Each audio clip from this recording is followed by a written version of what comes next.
The cowboy smiled. Good, 'cause I ain't looking for perfect. Dust hung over the town of Willow Creek like a veil, soft and gold in the fading light. The clatter of wagon wheels and the distant bawl of cattle rolled down from the ridge as evening settled in.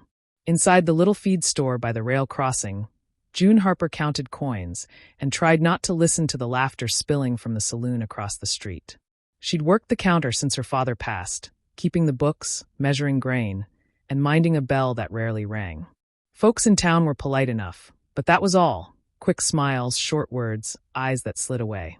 June wasn't ugly, not really, but plain in a place that prized flash. A face that blended into wheat fields and fence posts. She'd heard it whispered enough times to believe it. When the door creaked open, she expected another ranch hand grabbing supplies before sundown. Instead, Cole Maddox stepped in, tall, broad-shouldered, hat low, boots coated with red dust from the drive. He was the kind of man who carried quiet with him, like a shadow that calmed the noise around him. "Evenin', Miss Harper," he said, voice low and even. "Need a few things for the trail, grain, nails, kerosene if you've got it." June nodded, grateful her hands didn't shake as she fetched the list. "You headed far?" "Up to the north pasture. Fixin' fences, movin' the herd before rain comes." "Rain?" She smiled faintly. "I'll believe it when I see it." He returned the smile, small, genuine. "You and me both." While she tallied the cost, he noticed the broken hinge on the door, hanging by one screw. "You mind if I fix that?" "You don't have to." He was already crouched down, pocket knife out, tightening the screw. "Can't stand seeing things half done," he said. Never could. When he straightened, the sun had dipped low enough to paint his profile in orange light. June felt something shift, tiny, unfamiliar, like the moment before rain. Cole came by again 2 days later.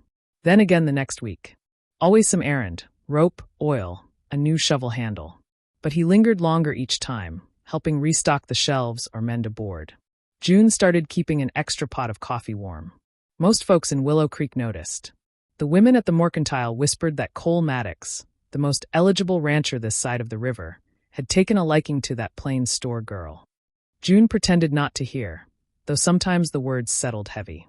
One afternoon, as they stacked feed sacks, she asked softly, "Don't people ever talk about you spending so much time here?" He shrugged. "They talk no matter what I do. And it don't bother you?" "Miss Harper," he said, straightening, "I stopped living by what folks said a long time ago. Makes life quieter." She smiled at that, though part of her wondered what quiet felt like. Her life had been filled with noise, the kind made by doubt and loneliness. When he left that day, he tipped his hat the same way he always did. "See you soon." The way he said it made her heart believe he meant it. Weeks passed into months. Summer burned itself out, and the plains turned gold again. Cole helped her patch the roof before autumn rains, his laughter deep and rare when she scolded him for nearly falling through.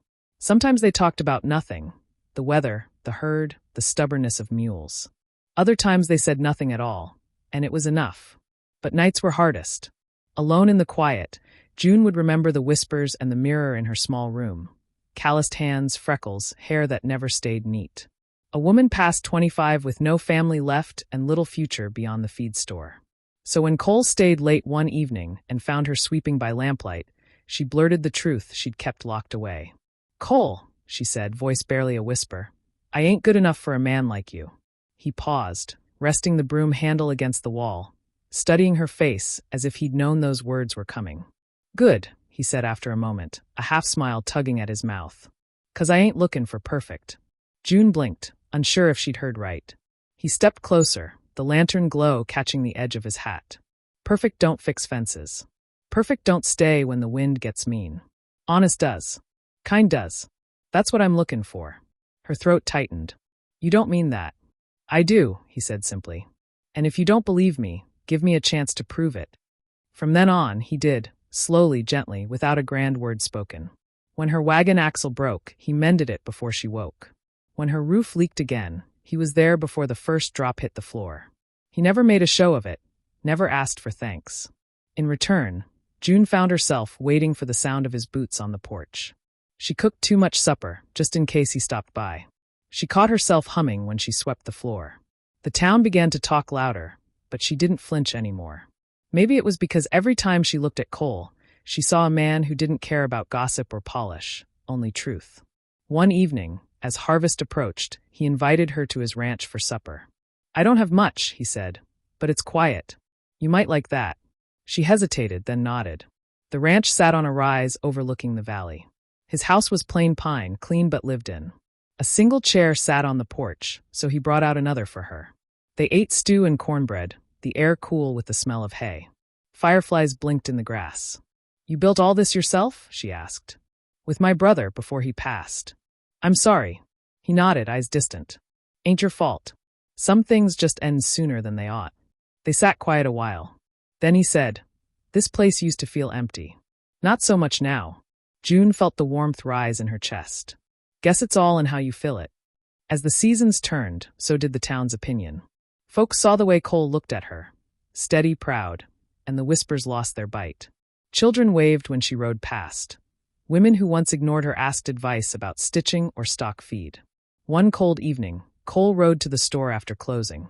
Need a hand moving those barrels before frost, he said. Together they worked by lantern light until her breath misted in the air. When the last barrel was set, he reached into his coat and pulled out a small parcel wrapped in brown paper. Found this up north, he said. Thought of you. Inside lay a simple silver hairpin shaped like a sprig of sage.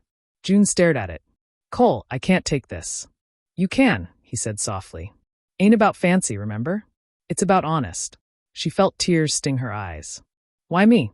He looked at her the way sunrise looks at the land. Slow, full, certain. 'Cause you see people for what they are, not what they pretend to be. That's rare out here. She turned away so he wouldn't see her cry. You make me wish I believed half the good things you see. Then I'll keep saying, until you do. Winter settled hard across the plains. Snow drifted against the feed store door, and the world went quiet except for the crackle of the stove. Cole stopped by whenever the weather let him, sometimes just to sit by the fire and talk. One night, the wind howled fierce enough to rattle the windows. When the latch snapped loose, the door blew open, scattering papers and cold air through the room. Cole jumped up, slammed it shut, and dropped the bar across.